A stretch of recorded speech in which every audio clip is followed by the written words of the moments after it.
ucap syukur, saya mempersilakan Bapak Ibu untuk bersaat teduh sejenak, siapkan hati pikiran kita supaya menjadi wadah yang sempurna untuk taburan berkatnya sepanjang ibadah ini.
sini.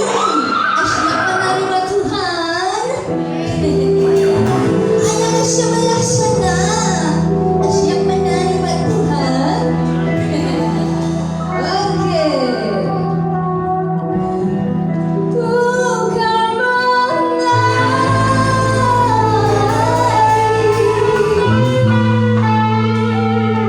aku kan menari.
percaya kita tidak akan pulang dengan sia-sia. Amin. Sampai ngos-ngosan. Puji Tuhan. Perjalanan hidup kita nggak tahu ke depan ke sana. Tetapi asalkan kita percaya dan berpegang kepada firman-Nya, kita aman. Kita sanggup melewatinya. Amin. Amin, Mas Rian. Bapak Ibu, saatnya kita akan mendengarkan firman Tuhan. Dan pujian ini sebetulnya pujian yang sangat bermakna dalam hidup saya, karena di pujian ini adalah titik balik saya. Ini lagu lama sekali, mungkin saya SMA atau saya kuliah awal, yang nggak tahu. Yang jelas lewat pujian ini saya mengalami pertobatan di dalam Tuhan, menjadi titik balik hidup saya lewat pujian ini, dan membawa saya pada komitmen menyerahkan hidup ini untuk Tuhan. Kita akan menyanyikan pujian ini buat Tuhan.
Biarlah kami duduk tenang diam mendengarkan kebenaran-Mu, dan kami tampung di dalam hati kami dan kami kerjakan dalam hidup kami. Berkati hamba-Mu yang akan menyampaikan firman-Mu, pengurapan Tuhan kiranya turun atas hamba-Mu. Dalam nama Tuhan Yesus yang percaya katakan amin. Silakan duduk Bapak Ibu dan Saudara.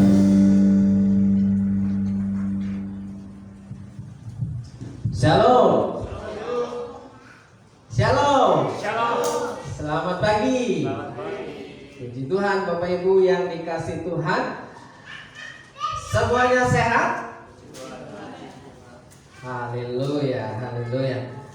Ibu bapak saudaraku yang dikasih Tuhan, hari ini minggu terakhir di bulan yang ke-5 ya, kita akan menutup seri pengajaran tentang kuasa Roh Kudus ya. Apa yang kita pahami tentang Roh Kudus itu yang akan menjadi jalan kehidupan kita hari-hari ke depan ya. Menurut saudara, hari ini ya, Roh Kudus itu apa? Siapa? Roh Kudus itu apa? Siapa? Menurut saudara? Halo? Roh Kudus adalah penolong. Roh Kudus adalah penghibur. Roh Kudus adalah Perwujudan kasih. apa? Perwujudan kasih Tuhan. Perwujudan kasih Tuhan. Roh Kudus adalah Tuhan.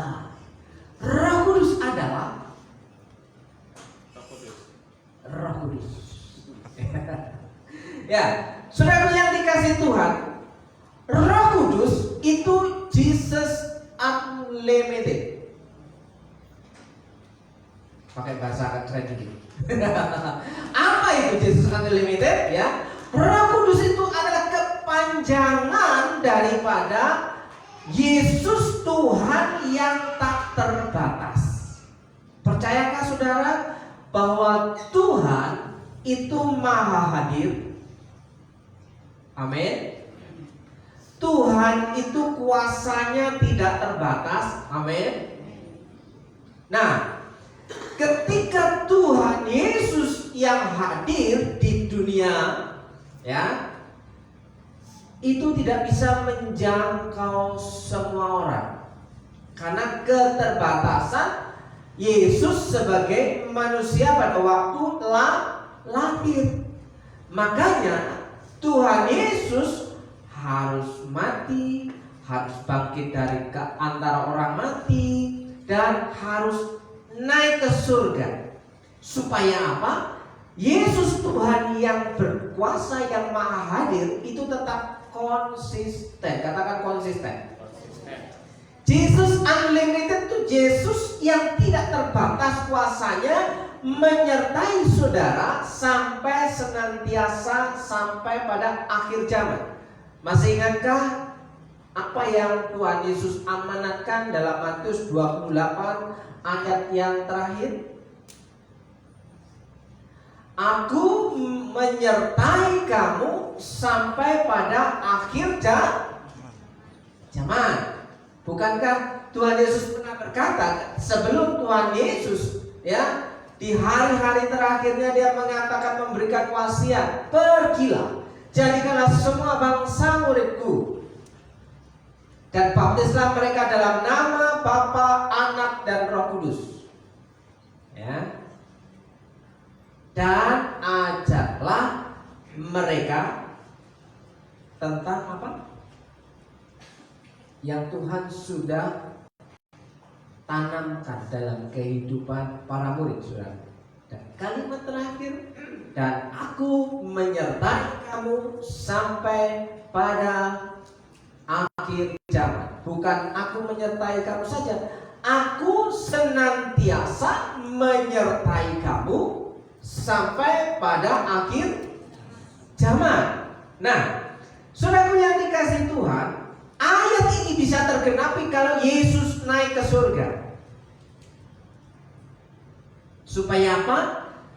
perkataan Yesus, aku menyertai kamu sampai pada kesudahan zaman, aku senantiasa menyertai kamu sampai pada akhir zaman. Artinya Emmanuel itu sungguh tergenapi dan terjadi. Maka dia harus naik ke surga dan ia memerintahkan Roh Kudus untuk apa? Menyertai kehidupan orang-orang yang percaya. Apakah kita hari ini sudah ada di akhir zaman? Kita sudah ada di akhir zaman? Halo? Ya, saudaraku yang dikasih Tuhan, akhir zaman itu sesudah masa gereja terus pencurahan Roh Kudus bekerja. Setelah itu masuk tiba pada masa akhir zaman. Jadi sekarang ini sudah masuk pada masa akhir zaman. Nah, apa yang terjadi dengan masa akhir zaman? Alkitab mengatakan apa? Akan terjadi kesusahan, akan terjadi masa sukar. Nggak usah ngomong akhir zaman aja Pak. Sebelum akhir zaman sudah susah, ya kan? Sebelum akhir zaman ya sudah sukar, ya. Sukar, ya. Saudaraku yang dikasih Tuhan, hari ini kita tutup, jangan membatasi kuasa Roh Kudus. Jangan membatasi kuasa Roh Kudus. Kita akan katakan sama-sama, jangan membatasi kuasa Roh Kudus. Sekali lagi, 1, 2, 3. Jangan membatasi kuasa Roh Kudus. Roh Kudus sudah dicurahkan belum? Sudah. Dan ketika Tuhan Yesus naik ke surga, pada waktu beberapa hari kemudian, yang dikenal dengan Pentakosta, hari yang ke-50, Roh Kudus dicurahkan. Jadi Roh Kudus itu sudah terjadi pencurahannya. Nah, mungkin Bapak Ibu akan mendengar Pentakosta ketiga. Keren dong. Bikin Alkitab lagi, ayat baru lagi, ya. Paskah ketiga.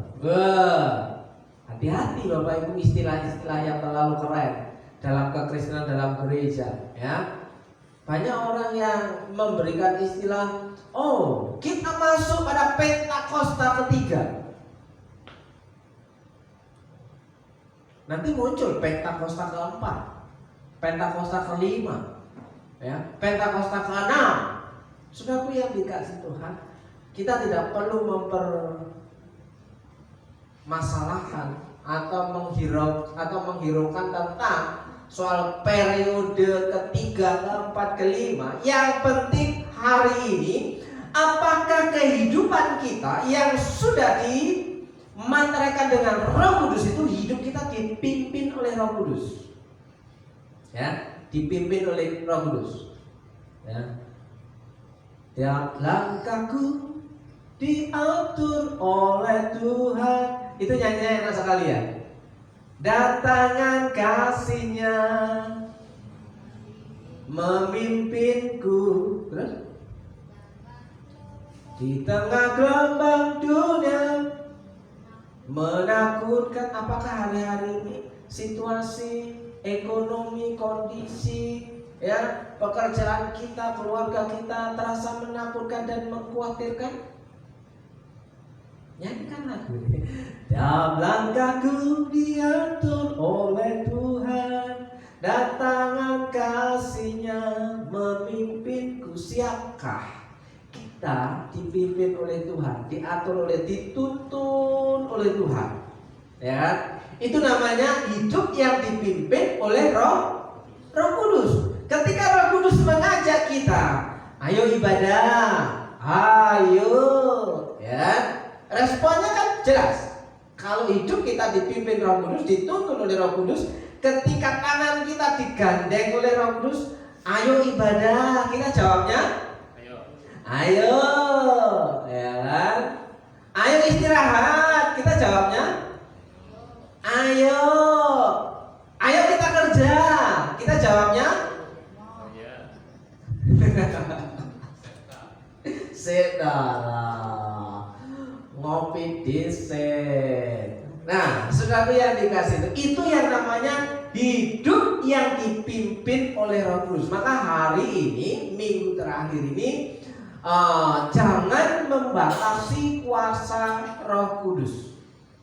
Sekali lagi, Bapak Ibu yang dikasih Tuhan, kita membaca 2 Timotius 3 ayat pertama. Ketahuilah bahwa pada hari-hari terakhir akan datang masa yang sukar. 2 Timotius 3 ayat pertama. Akan datang masa yang sukar. Masa yang sukar itu masa yang susah. Masa yang susah itu masa yang kalau dalam bahasa Jawanya itu rekoso. Bahasa Banyumasnya apa? Rekoso. Susah. Rekasa. Ya, rekasa. Ya, penuh dengan kesusahan, saudara. Adakah di antara kita dalam menjalani kehidupan ini yang tanpa ada kesusahan? So pasti hampir tiap hari mengalami kesusahan, ya. Kalau yang kerja punya jam kerja masuk, ya. Jam kerja jam 7 berarti harus prepare sebelumnya. Bangun lebih pagi supaya sampai kantor jangan melewati jam 7. Jangan jam 7 buka pintu kantor, ya. Jam 7 itu sudah harus kerja. SOP-nya begitu ya Pak Peter ya. Kalau jam kerjanya jam 7 masuk kantor, jam 7 itu sudah jam kerja, bukan baru datang. Ya kan? Nah, itu namanya mengikuti SOP, Satuan Operasional Prosedur. Standar. Standar operasional prosedur. Jadi standarnya seperti itu, ya. Jadi kalau kita mengikuti aturan itu, ya standarnya itu, kita harus mempersiapkan lebih prepare, mempersiapkan lebih dahulu, saudaraku. Aduh, lupa mandi. Sudah jam kurang 15 menit, ya kan?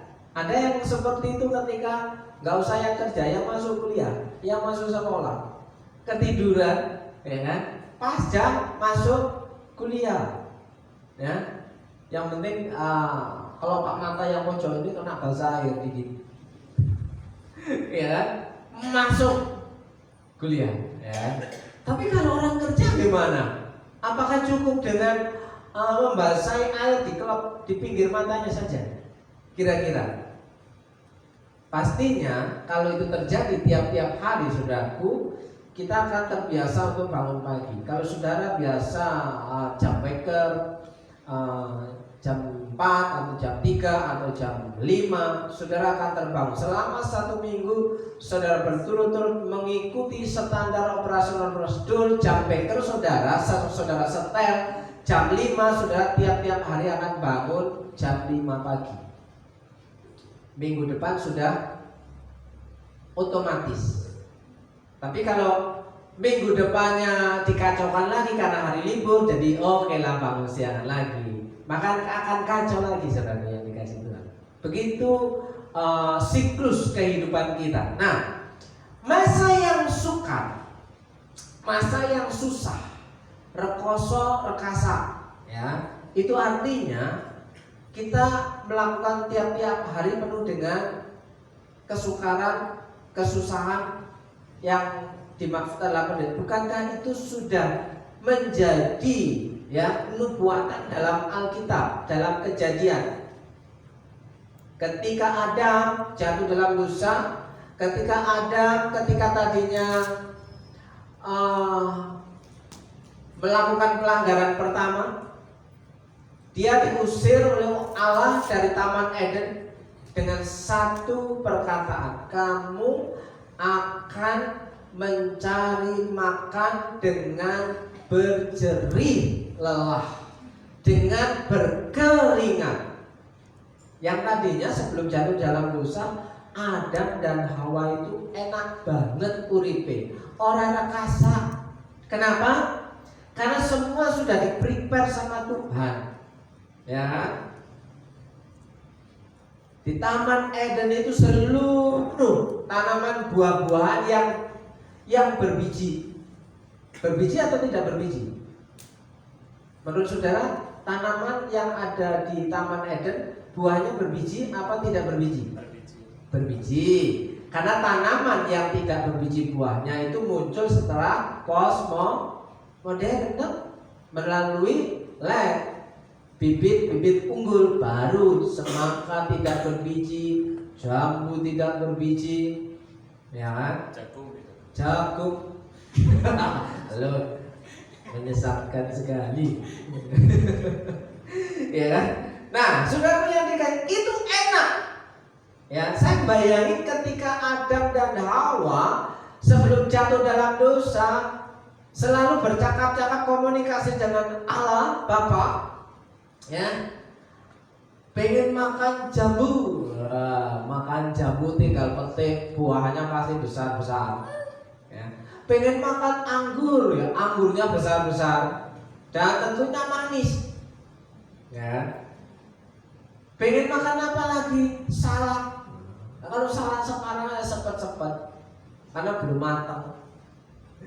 Ya, tapi ketika ada di Taman Eden, Adam dan Hawa itu sebenarnya enak banget. Cuma satu perintahnya, apa perintahnya? Jangan sekali-kali kamu memetik atau memakan buah pohon terlarang. Nah, tentang kehidupan yang baik dan ya pengetahuan yang baik dan pengetahuan yang buruk. Nah, ketika itu diabaikan, akhirnya apa? Satu pelanggaran sudah menjadi musibah. Satu pelanggaran sudah menjadi musibah. Musibahnya apa? Yang tadinya enak menjadi gak enak, yang tadinya menyenangkan menjadi susah. Dan kita hari ini ketiban pulung. Jangan nyalain Adam lagi. Ya, gara-gara Adam aku di sini jadi menderita. Coba kalau Adam dan ini pasti enak di Taman Eden. Wow, keren, kayak gitu kan? Nah, orang yang selalu ya mempersalahkan seperti itu, dia tidak mungkin mendapatkan berkah. Kenapa? Yang suka memperkatakan, menyalah-nyalakan, mengkritik, itu berkatnya takarannya hanya rata-rata. Katakan rata-rata. Rata-rata. Sekali lagi, rata-rata. Rata. Rata-rata itu ya rata. Ya, rata-rata itu tidak akan melebihi kesenangan, saudaraku. Ya, dapat berkat habis, dapat berkat habis, itu namanya rata-rata. Tapi kalau orang yang ya mengikuti SOP, ya standar operasional prosedur, dia akan menikmati dengan kesenangan walaupun di dalam kesusahan. Katakan amin. Ia akan menikmati kesenangan walaupun di dalam kesusahan. Kan faktanya hari ini kita susah toh? Hah? Enggak. Haleluya. Ya. Ketika kita kerja capek enggak? Senang. Ketika kita tidak punya uang, kita senang enggak? Jawab siapa itu? Jujur banget. Ya kan? Ya kan? Kalau yang single, ya, pengen keluar bersama temannya, dengan soulmate-nya, dengan CS-nya, masa nggak bawa duit? Ya Is ya, mau ngajak temenmu yang spesial itu loh Is, dompetmu gak ada duitnya, berani enggak? Enggak. Sepanjang jalan kenangan kita selalu bergandeng tangan. Kapan mampir ke warungnya? Jalan terus. Jalan terus. Sudah haus, panas, jalan terus sampai bensin motor entok.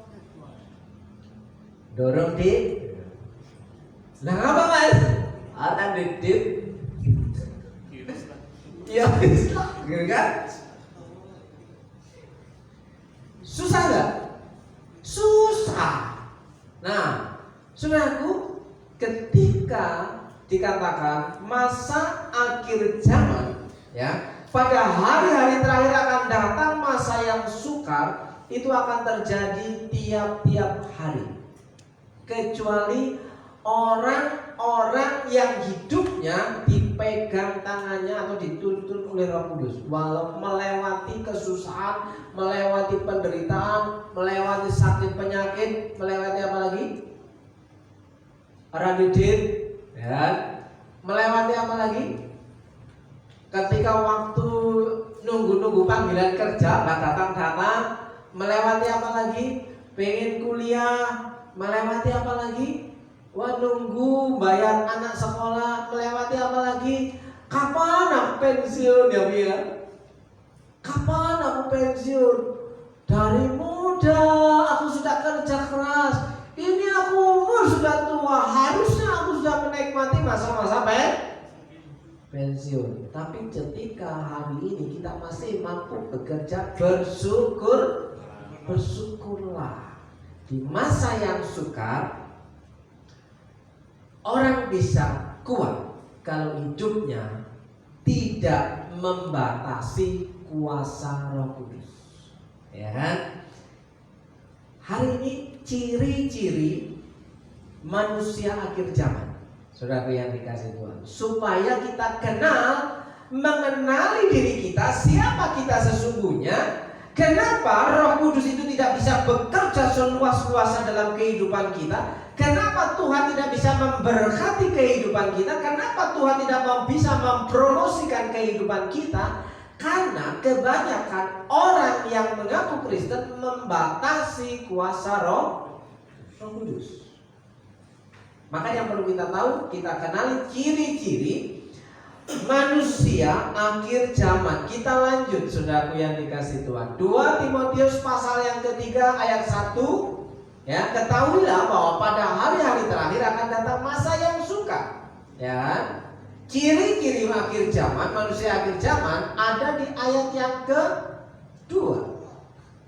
Ya, manusia akan mencintai dirinya sendiri. Boleh gak mencintai diri sendiri? Boleh. Ya.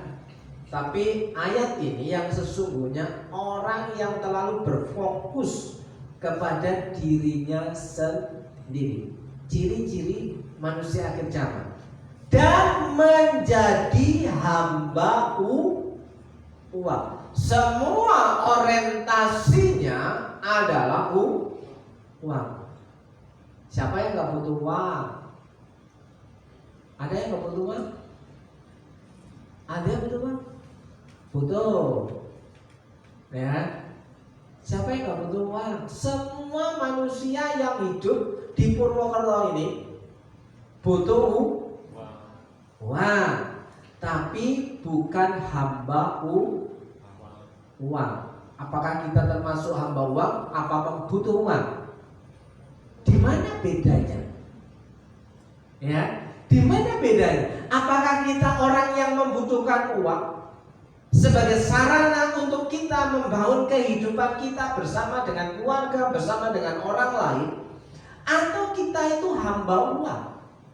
Dikit-dikit orientasinya uang, disuruh dikit orientasinya uang, melakukan pekerjaan sedikit orientasinya uang.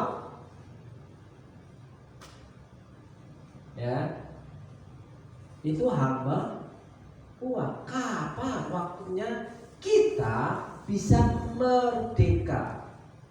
Saya pastikan bahwa kita semua butuh uang, ya. Dan menjadi hamba uang, mereka akan membual dan menyombongkan diri. Biasanya orang yang menjadi hamba uang itu suka membual. Membual itu apa? Berbohong. Hah? Berbohong. Berbohong. Membual itu Omong besar. omong besar. Ya, suka omong besar. Ya. Suka omong besar. Ya, omong besar itu termasuk sombong. Saudaraku yang dikasih Tuhan. Nah, ketika saya membaca renungan untuk hari besok, sudah saya baca hari ini Bapak Ibu, ya saya pasal yang ke-30 berapa? 39. Hizkia dan para utusan dari Babel, saudaraku, yang tadinya Raja Hizkia itu ketika pertama mendengar ada serangan pasukan dari musuh, Hizkia dilaporin itu dia langsung ya masuk ke rumah Tuhan. Ayat 37. Masuk ke rumah Tuhan, berdoa, minta pertolongan Tuhan, dan Hizkia menang. Pasal 38 Yesaya, ya, Hizkia yang tadinya masuk ke rumah Tuhan itu mengalami kemenangan menghadapi musuh. Dia divonis oleh Tuhan, kamu sakit, kamu mati. Pasal 38. Catat baik-baik, namamu ada di sini. Pasal 38, Hizkia divonis sakit dan mati, tidak bisa sembuh. Ya, hari ini renungannya itu. Dan Hizkia menghadap Tuhan lagi.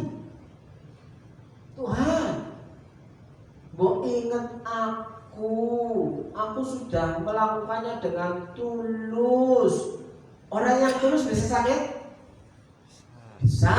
Hizkia ini tulus, tapi bisa sakit dan divonis mati oleh Tuhan.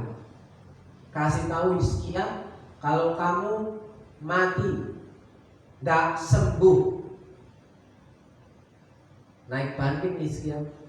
Tuhan, mau ingat aku ini sudah tulus loh Tuhan melakukan semuanya. Aku sudah mengikuti kemauanmu loh Tuhan. Mau ingat aku. Doanya Hizkia. Terus respon Tuhan apa? Kamu baca gak Is? Enggak. Kisahmu sendiri orang dibaca. Ya, Tuhan mendengar doanya Hizkia. Ya, kasih tahu Hizkia, kalau umurmu ku perpanjang 15 tahun. Baca loh Is, Yesaya pasal 38. Ya, ku perpanjang 5, yang tadinya divonis mati karena sakit, Hizkia ya diperpanjang umurnya karena apa? Diperhitungkan ketulusan hatinya dan karena mengikuti kemauan Tuhan. Katanya hidupnya dipimpin oleh Roh Kudus, maka diperhitungkan. Orang yang dipimpin Roh Kudus bisa sakit, ya. Tapi apa responnya ketika sakit? Ya, Tuhan vonis mati. Dia berdoa kepada Tuhan.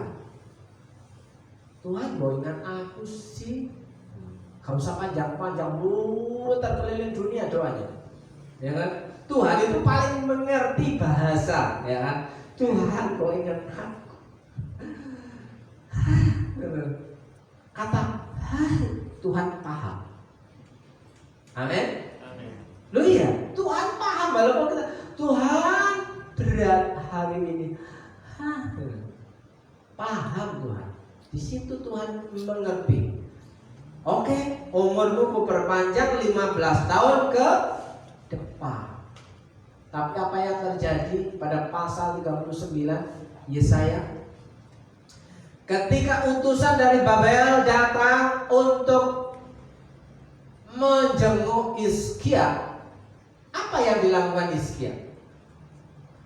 Hizkia mulai menunjukkan kekayaannya, mulai menunjukkan istananya, mulai menunjukkan emasnya, mulai menunjukkan otoritasnya bahwa dia adalah raja yang diberkati oleh Tuhan. Semua diperlihatkan kepada utusan. Ya. Terus Tuhan tanya, apa yang sudah kamu lakukan? Ya. Semua sudah kuperlihatkan harta bendaku. Begitulah kata Tuhan, begitulah yang akan terjadi, bahwa dari seluruh harta milikmu itu tidak ada yang tertinggal satupun dan akan diangkut ke Babel. Dosa apa? Dosa ria, dosa kesombongan, membual, menyombongkan diri, ya. Terus mereka akan menjadi memfitnah, sudah membual, sombong, suka fitnah. Nah, kalau orang yang suka fitnah ini kedepannya ya akan jadi pemberontak. Kalau sudah berani memfitnah, fitnah itu sama nggak dengan gosip? Fitnah sama nggak dengan gosip? Gosip adalah sesuatu yang benar yang diomongin di muka umum. Fitnah adalah sesuatu yang benar digembar-gemborkan. Loh, kalau gosip berarti boleh dong? Kan memang benar harus dikatakan. Iya. Nah, itu tergolong kepo. Ya, tergolong kepo. Nah, saudaraku, orang yang suka memfitnah ini, ciri-ciri manusia akhir zaman ini, lama-lama akan jadi pemberontak terhadap orang tuanya yang pertama dalam lingkup keluarga. Ya, dalam lingkup keluarga dulu, baru akan keluar. Ya, kalau ketika sudah lingkup keluarga, dia masuk gereja akan memberontak di gereja, dia masuk ke sekolah dia akan memberontak di sekolah, dia akan masuk di tempat kerja dia akan memberontak di tempat kerja. Orang yang seperti ini tidak akan pernah bisa bekerja di sebuah instansi. Sekali lagi, orang yang suka memfitnah, orang yang suka membual, orang yang suka menyombongkan diri, orang yang suka memberontak, dia tidak akan pernah bisa bekerja di sebuah instansi. Saya punya bukti sampai hari ini, yang ketika ada di kampus dia tidak bisa mengikuti SOP, dia suka memberontak, suka mengkritik, suka memfitnah, suka membual. Sampai hari ini dia tidak bisa bekerja di sebuah instansi. Saudara yang dikasih Tuhan. Kenapa? Pasti nggak akan cocok ketika masuk ke sebuah ruangan kerja bersama dengan akan dikritik, apalagi bosnya lebih muda. Bosnya lebih muda. Masih pintar nyong. Gitu. Kira-kira bisa bertahan di sebuah perusahaan, di sebuah instansi orang yang model seperti itu? Nah, karena apa? Dia sudah membatasi kuasa Roh Kudus. Dia merasa pintar, saudaraku yang dikasih Tuhan. Ya, mereka akan berontak terhadap orang tua dan tidak tahu berterima kasih. Tidak tahu berterima kasih. Apa susahnya bilang terima kasih? Ya kan? Apa susahnya bilang matur nuwun? Apa susahnya bilang thank you? Apa susahnya bilang kamsia xie? Ya kan? Apa susahnya? Ya kan? kita sudah menikmati, sudah makan kenyang, tinggal bilang terima kasih gitu kan. Kenapa nggak bisa? Banyak orang ya yang mengaku percaya kepada Tuhan, sudah punya dikasih, tapi sulit untuk bilang terima kasih. Yang mengaku Kristen, yang mengaku hidupnya dipimpin Roh Kudus, tapi bilang terima kasihnya susah. Ya. Terus tidak mempedulikan agama. So agamis, tidak mempedulikan agama. Apa kata dunia kalau saya terlalu rohani, kan gitu kan? Sebenarnya yang dikasih Tuhan, harusnya orang yang percaya kepada dunia itu bukan sesuatu yang telah mencolok, ya. Kita hidup rohani baik di dalam maupun di luar. Apa yang menjadi tolak ukur hidup kita itu rohani, agamis ketika di dalam tempat ibadah dan di luar tempat ibadah. Yang menjadi cirinya adalah karakternya, yang menjadi cirinya adalah kelakuannya, bukan bahasanya, bukan kostumnya, saudaraku. Yang menjadi ciri kerohanian seorang adalah kelakuannya, tabiatnya, saudaraku. Terima kasih. Ada yang bisa saya bantu, saudaraku? Kalaupun kita berkostum, ya, seperti rohaniawan, tapi kalau gayanya menjadi seorang pembual, ya, menyombongkan diri, tidak peduli dengan orang lain, itu hanya jubahnya saja, pakaiannya saja, bajunya saja yang agamis, yang rohani, kelakuannya rohana, ya, rohana. Kenapa? Sudah tahu ya. Kita lagi makan, orang di sebelah itu kita cuekin, ya. Kira-kira kita disebut orang yang rohani atau yang rohana? Rohana. Kita makan enak-enak sendiri, sebentar di sebelah kita didiemin. Paling tidak, mari makan. Nah, kalau aku yang ditawari, mari, ya kan? Ayo, ya kan? Padahal bahasa basi tapi sahur, ya. Tapi paling tidak, saudaraku, kita siap ketika memberikan penawaran, mari makan. Kebetulan ya sudah bagi dua, siap resiko seperti itu. Karena apa? Sudah menawarkan diri. Jadi hidupnya suka-suka dia. Itu yang pertama. Ciri manusia akhir zaman yang membatasi kuasa Roh Kudus adalah hidupnya suka-suka dia, yang pertama. Yang kedua, saudaraku, tidak tahu mengasihi. Tidak tahu mengasihi. Bagaimana kita tahu mengasihi? Wong kita masih mengharapkan dikasihi.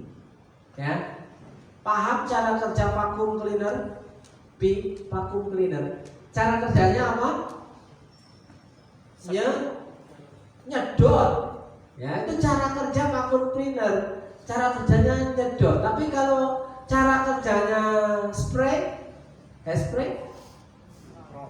semprot. Ya kan?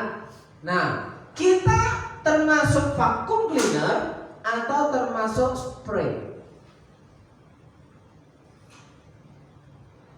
Semprot-semprot bikin wangi, ya. Spray Baygon ya bikin mati, ya bikin mabuk, ya. Atau kita vacuum cleaner, nyedot, kita bikin bersih semuanya, sedot. Ya itu kalau untuk membersihkan debu bagus, saudara yang dikasih. Tapi di sini, saudara, tidak tahu mengasihi, itu tidak mau membagi hidupnya dengan orang lain, saudara. Tidak mau berdamai. Tidak mau berdamai. Ya, cirinya tidak mau berdamai. Pokoknya pengen ribut aja bawaannya. Bertengkar terus bawaannya. Suka menjelekkan orang. Ya, suka menjelekkan orang. Pokoknya semua selalu dikritik, ya kan? Semua selalu dikritik. Wah, ada rambutmu itu loh dipendekin dikit, hidungnya dipekarin dikit, gitu kan? Apalagi ya, terus pakai bajunya itu agak ini dikit, pokoknya semua sedang cacat, saudara. Ciri-ciri manusia akhir zaman, hidupnya cuek bebek, ya, santuy, ya. Cuek bebek, santuy, dan di sini cenderung untuk suka menjelekkan orang lain. Tidak dapat mengekang diri, tidak dapat mengekang diri. Saudaraku yang dikasih Tuhan, saudara kalau masih bisa marah bersyukurlah. Saya kasih tahu ya, saudara selama masih bisa marah bersyukurlah. Tapi bagaimana saudara bisa membatasi kemarahan itu, mengendalikan kemarahan itu? Kalau kita sudah nggak bisa marah, itu bukan manusia. Setuju? Kalau kita nggak bisa marah, itu bukan manusia. Tapi kalau engkau masih bisa marah, bersyukurlah. Bersyukur apa? Masih bisa mengendalikan diri. Nah, karena di sini tidak bisa mengekang diri. Garang, tidak suka yang baik. Garang, tidak suka yang baik. Saudara yang dikasih Tuhan, kemarin saya sama istri belanja keperluan dapur. Saya pakai kostum, pakai warna gelap biru seperti itu. Ketika saya melihat di tiang yang kaca itu, saya melihat diri saya, ngeri kali itu orang, ngeri kali itu orang. Ternyata kalau saya kayak gitu ngeri ya. Melihat diri sendiri aja ngeri, saudara. Kenapa? Tidak bisa senyum pada waktu tidak bisa mengendalikan diri, tidak bisa mengendalikan amarah, emosi yang tampak di wajah kita itu bukan wajah Kristus. Wajah apa? Iblis, ya kan? Wih, ngeri kali. Kata istri saya, memang kamu ngeri. Nah, saudaraku, bagaimana kita bisa menjadi orang-orang yang hidupnya dipimpin oleh Roh Kudus, tidak membatasi kuasa Roh Kudus, tidak termasuk manusia akhir zaman. Kalau kita mengenalinya, kita bisa berubah. Ya, kita bisa berubah. Jadi ciri yang kedua, hidupnya itu ya cuek bebek, ya. Tidak tahu mengasihi, tidak mau berdamai, suka menjelekkan orang, tidak dapat mengekang diri, garang, tidak suka yang baik. Ciri yang ketiga, saudara. Yang ketiga, suka mengkhianat. Ciri-ciri manusia akhir zaman itu suka mengkhianat. Berkhianat atau mengkhianat? Berkhianat, ya. Suka mengkhianati, tidak berpikir panjang, berlagak tahu, lebih menuruti hawa nafsu daripada menuruti Allah. Lebih menuruti hawa nafsunya daripada menuruti Allah. Itu orang yang cenderung ngambekan. Apa? Pundungan. Apalagi temannya? Ngambekan, pundungan. Apa lagi? Mutung. Apa? Sen? Kancane ngambek, kancane mutung. Mogok, apalagi mutung, ya. Tapi lebih senang memberikan nasihat kepada orang lain, saudara yang dikasih. Orang yang suka mengkhianat, berkhianat, orang yang tidak berpikir panjang, orang yang berlagak tahu, lebih menuruti hawa nafsu daripada menuruti Allah, itu lebih cenderung suka menasihati orang lain. Dia punya karunia penasehat, suka menasihat. Harusnya kamu itu begini loh, harusnya kamu itu begitu, ya. Tapi dia tidak pernah melakukan hal itu, saudara. Kalau tanggung jawab itu diambil alih oleh dia juga tidak bisa mengerjakan apa-apa. Karena apa? Dia hanya karunia menasehati, ya. Yang tipenya suka berkhianat, tipenya tidak berpikir panjang. Kalau itu terjadi denganku, apakah aku bisa melakukannya? Apakah aku bisa memikul beban yang dia tanggung? Ya. Kalaupun itu terjadi padamu, aku sudah tidak sanggup. Saudaraku yang dikasihi Tuhan, beberapa waktu yang lalu saya mengirim pakaian ke Sumbar. Saya pikir ke Sumbar itu ongkirnya murah, tapi ternyata ke Sumbar itu ongkirnya per kilo terendah 60.000. Itu sampainya sebulan, ya. Tapi kalau di dia lebih mahal kan? Ya. Itu sekitar 80.000 saudaraku yang dikasih Tuhan. 80.000 sudah dapat baju satu. Nah, untuk kirim baju. Tapi karena saya sudah satu janji saudaraku yang dikasih Tuhan, saya mau kirim ya, baju buat kamu. Kenapa? Setelah saya melihat pelayanan di sana saudaraku, di Sumba itu ketika punya pelayanan gereja di tengah-tengah sebuah hutan, anggap aja hutan. Kenapa? Harus jalan kaki turun lembah, naik bukit. Jalan kaki gak bisa. Naik motor sudah 2 jam, jalan kaki 1 jam. Saya melihat dia pelayanan tapi dengan riang gembira. Dia sama istrinya sukacita. Istrinya, wah, walaupun pelayanan di pelosok pedesaan yang sangat terpencil, istrinya juga modis, sepatunya bagus putih, tapi senang. Nah, saya tergerak untuk kasih surprise, ya. Tapi setelah itu tadi, ketika lihat ke tempat pengiriman jasa paket, ternyata kirim 2 kilo itu sudah 150.000 ongkirnya saja. Padahal itu sudah bisa untuk beli baju paling enggak 2 atau kaos 2. Tapi saya punya rasa enggak apa-apa, 150 plus 2 kilo pakaian. Kenapa? Kalau saya diutus Tuhan ke daerah seperti itu, belum tentu saya mau apa saya sanggup. Belum tentu saya mau, Mas Rian. Kalau sanggup saya sanggup, masih muda, masih bisa jalan. Tapi belum tentu saya mau. Oh, saya dikirim ke Nia, saya tolak. Apa yang di Lampung ya, Mas? Hah? Yang di Lampung apa ya? Apanya? Yang sebelum Krui. Iya. Kemana itu? Ke Nia. Bukan sebelum Krui, yang sebelum Krui. Kasuo. WST. Ya. Mau ditempatin kan ya? Nah, saya tanya ini, kamu mau nggak digembala di sana? Gitu kan? Oh, itu di Liwa. Liwa itu ya. Di Liwa memang sudah ramai. Nah, di Liwa itu sudah ramai Bapak Ibu. Di situ gedung sudah megah, tepatnya di atas bukit, ya kan? Ada pastori, ada tempat ibadah. Tiap bulan digaji.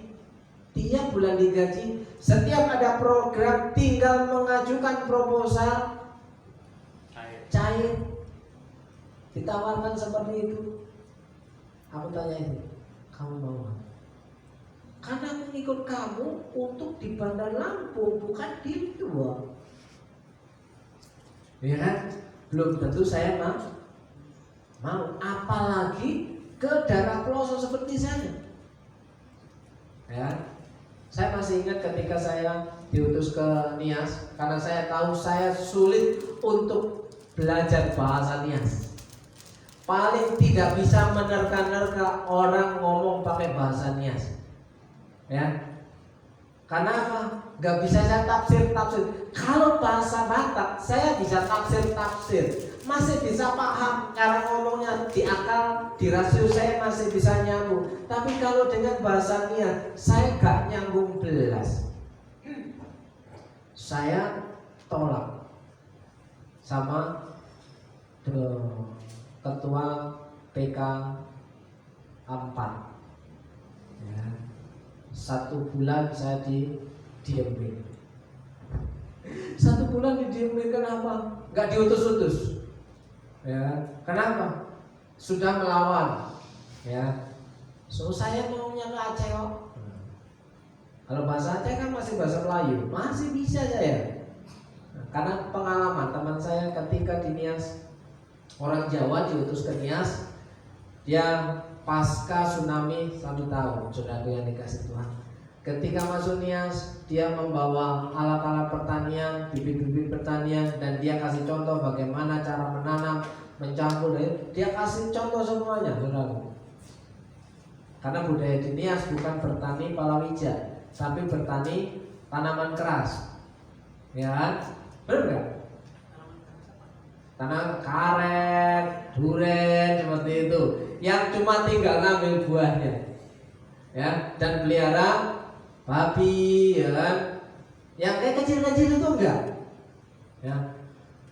Sudah dia yang nanam nyangkul-nyangkul sendiri, dia nanam-nanam sendiri, dia yang panen-panen sendiri, dia makan-makan sendiri. Karena di Nias nggak suka sayur-sayur.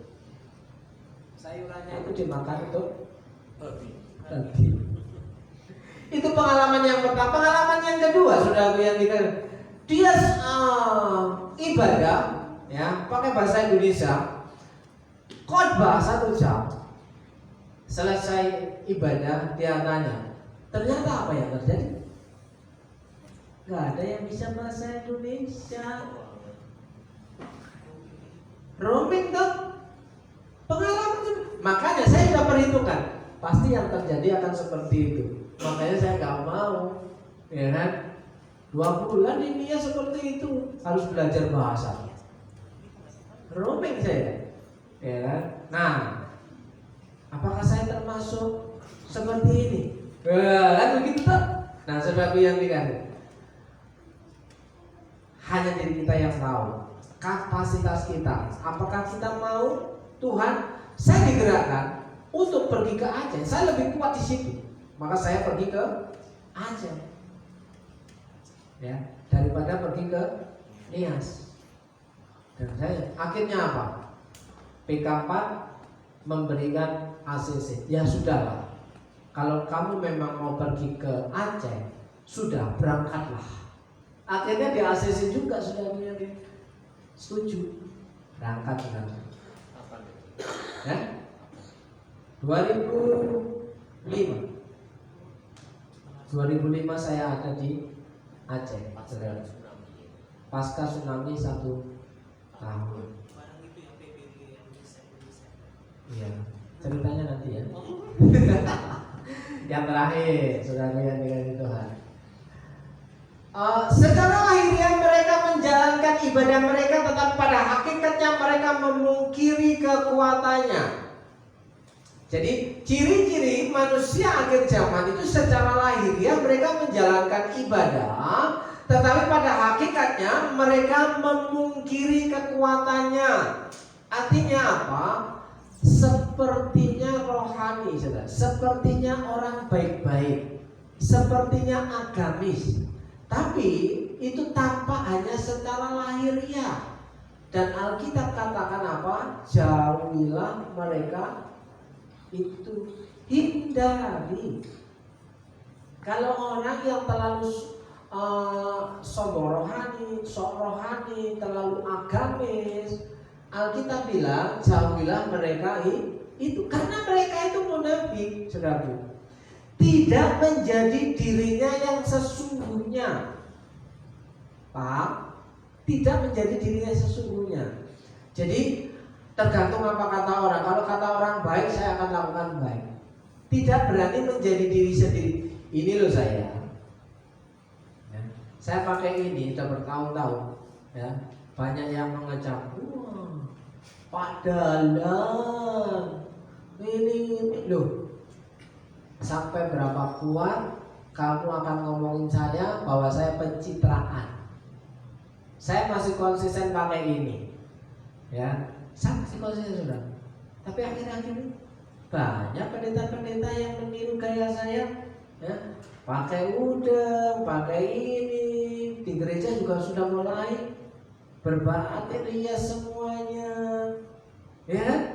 Padahal saya punya tujuan memperkenalkan ya produk lokal. Bukankah ini produk lokal? Ini kan punya Banyumas, punya Pangeran Jenderal Sudirman. Ya, memperkenalkan produk lokal secara tidak langsung, saudara yang dikasih. Jadi kita punya andil kesejahteraan kota itu dalam kehidupan kita.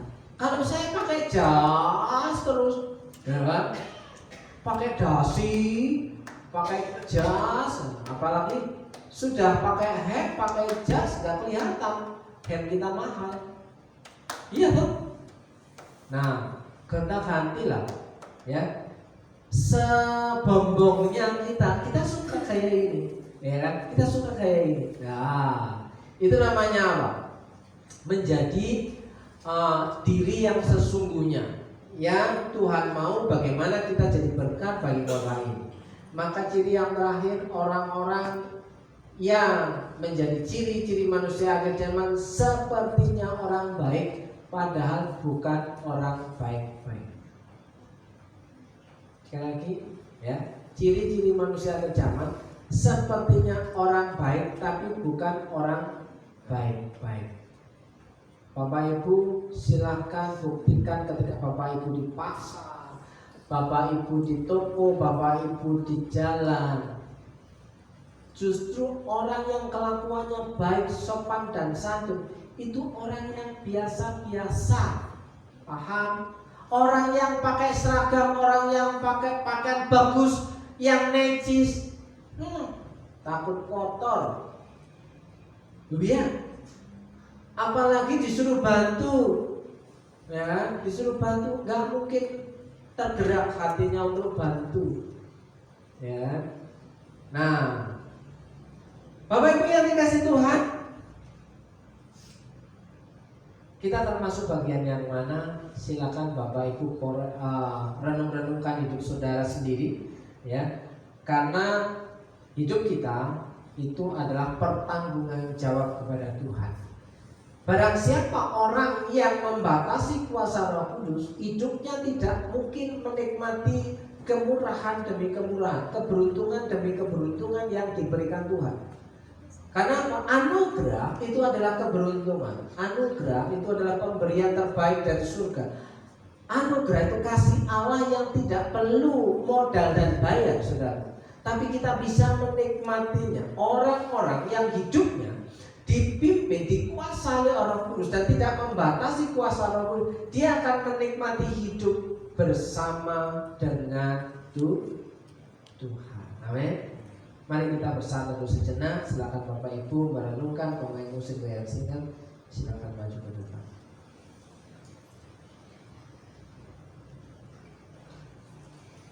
Saudara berdoa secara pribadi kepada Tuhan, apa hari ini yang Tuhan mau katakan dalam hidup saudara, sehingga hari ini sanggup mengalami sesuatu yang baru.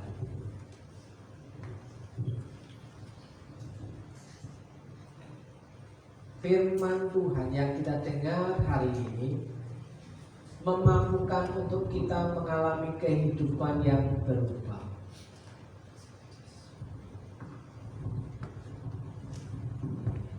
Terima kasih Bapa di surga yang kami kenal dalam satu nama Tuhan Yesus yang bekerja melalui kuasa Roh Kudus dalam kehidupan kami hari-hari ini. Dan kami tahu Tuhan, umat-Mu di tempat ini menginginkan satu hal yang menyenangkan hati Tuhan. Kami mau bukan menjadi bagian manusia-manusia akhir zaman, tapi kami mau menjadi bagian dari manusia yang mengalami kemurahan Tuhan. Terima kasih Bapa di surga, berkati umat-Mu yang percaya. Dalam berkat nama Yesus yang percaya, Tuhan itu baik, katakan amin.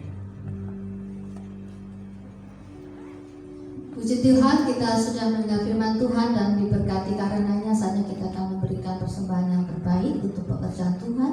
Saya silakan kepada petugas maju ke depan, kita akan, dan setiap kita akan berdoa terlebih dahulu. Bapa dalam surga, mengucap syukur untuk kasih karunia-Mu, berkat Tuhan atas firman yang kami dengar. Saatnya kami akan memberikan yang terbaik Tuhan untuk Engkau. Kiranya Tuhan memberkati setiap jemaat Tuhan yang memberkati yang memberi, yang menabur dengan penuh sukacita. Terima kasih Tuhan, dalam nama Tuhan Yesus. Amin.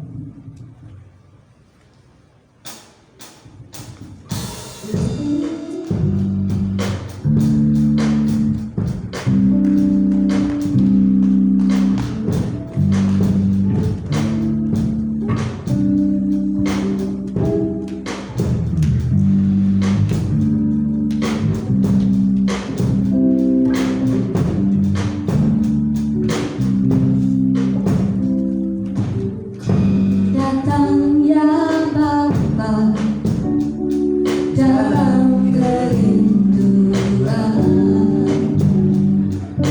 memandang keindahan-Mu.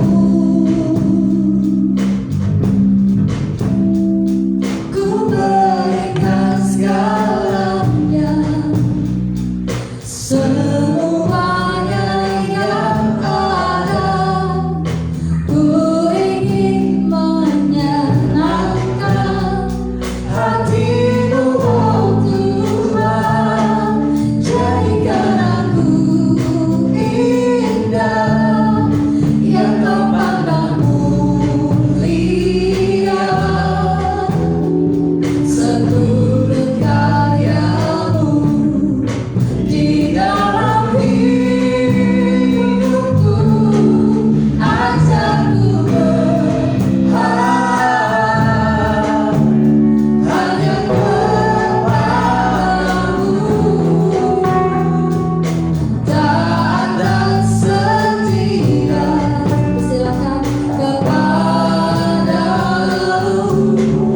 Tuhan. Yang dikasih Tuhan, ada yang tahu ibu ini? Nggak ada? Oh, papi. Oke, Bapak Ibu. Saya menjemput Bapak Ibu dan Saudara untuk bangkit berdiri. Kita akan mengakhiri ibadah kita. Dan saya mau pamit. Besok saya akan pergi ke Malang untuk jadi kuli. Mungkin kurang lebih 5 hari.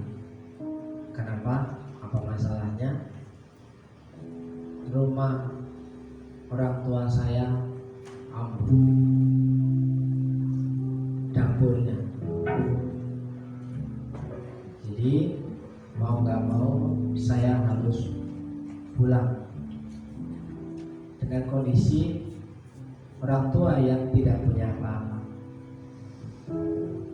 Doakan Bapak Ibu, punya anggaran 8 juta, dan saya berdoa, saya target 5 hari dapur itu berdiri. Mungkin Pak Mine punya pengalaman 10 juta bisa aman. Ya, tapi saya percaya Tuhan kasih hikmat untuk melakukan hal itu. Doakan supaya selamat dan bisa kembali ke Purwokerto. Mari kita berdoa.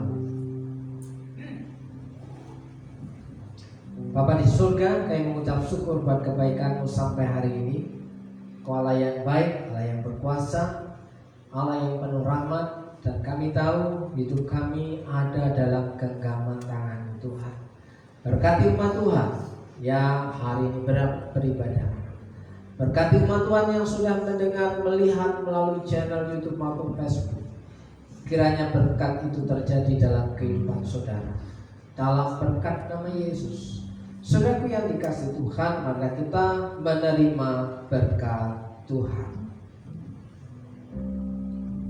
Jika kau baik-baik mendengarkan suara Tuhan Allahmu dan melakukan dengan setia segala perintahnya yang kusampaikan kepada pada hari ini, maka Tuhan Allahmu akan mengangkat kau di atas segala bangsa di bumi.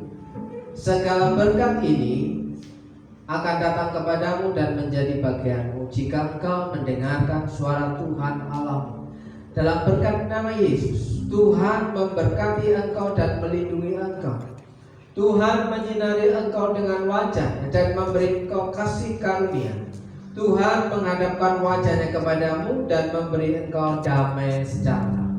Dalam berkat nama Yesus, diberkati hidupmu, diberkati keluarga rumah tanggamu, diberkati pasanganmu, diberkati anak-anakmu, diberkati seisi rumahmu. Dalam berkat nama Yesus, berkat-berkat yang selalu baru menyertaimu dan berkat yang tidak lazim Tuhan sanggup memerintahkan dalam kehidupanmu. Dalam berkat nama Yesus, Tuhan memberkati pekerjaanmu, usaha jerih lelahmu. Tuhan berkuasa atas hidupmu. Saudara yang percaya, Tuhan Yesus itu berkuasa dalam kehidupan kita hari ini maupun hari besok. Katakan Amin. amin.